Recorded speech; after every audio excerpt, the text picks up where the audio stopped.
In the fight for freedom and truth, many believe that genuine resistance is found in opposing the system.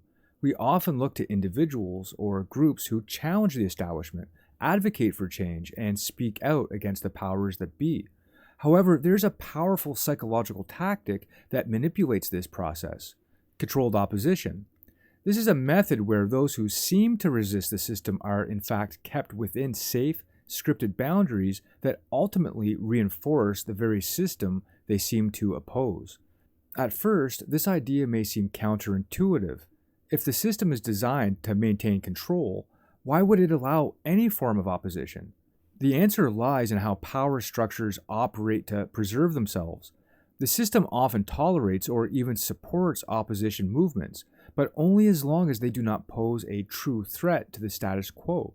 In fact, the very existence of opposition can serve to legitimize the system by offering a false sense of choice and resistance. While it may appear that certain movements or figures are fighting for change, they are often steered in a direction that never challenges the fundamental structure of power. One of the key ways controlled opposition works is through the co-option of leaders and movements. This happens when the system recognizes a rising movement that could potentially disrupt its control. Instead of suppressing it outright, the system might choose to integrate certain leaders or factions, offering them financial backing, media exposure, or even political power. These leaders, often unknowingly or sometimes willingly, become part of the system they originally sought to resist. Their movements may appear radical or revolutionary on the surface, but they are ultimately channeled into directions that align with the interest of the elite. In addition to co-opting leadership, controlled opposition operates by defining the boundaries of resistance. When movements or figures begin to challenge the core structures of power, such as the legitimacy of state or the fundamental principles of control, they are quickly marginalized, discredited, or redirected.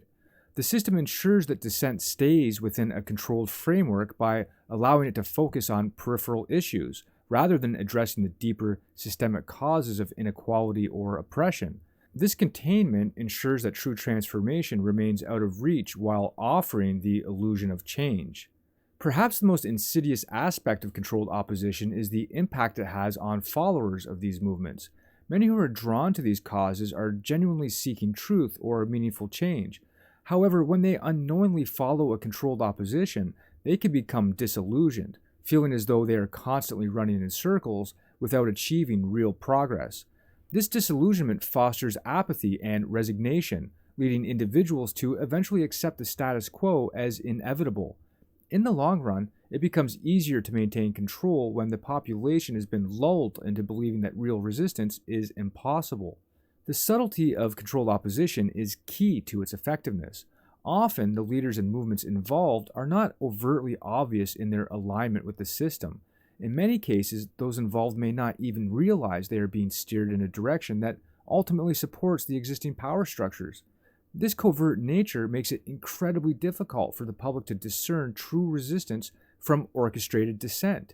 Historically, we can see the effects of controlled opposition in movements like Occupy Wall Street, which, despite drawing attention to economic inequality, ultimately failed to challenge the core structures of power. Figures or movements that appear to challenge the system can be absorbed or neutralized, preventing any serious shift in power dynamics. In conclusion, controlled opposition is a mind control technique that operates by channeling resistance into predictable, non-threatening paths. It allows the system to maintain the illusion of a healthy democracy where voices of dissent are heard, while in reality, these voices are carefully managed to ensure that the system remains intact. By co-opting leaders, defining the boundaries of resistance, and using subtle psychological manipulation, controlled opposition serves as a tool to prevent true social change. Understanding this tactic helps us recognize how real transformation is often blocked, not by the outright suppression of opposition, but by allowing that opposition to remain within safe, controlled boundaries that serve the interest of the powerful.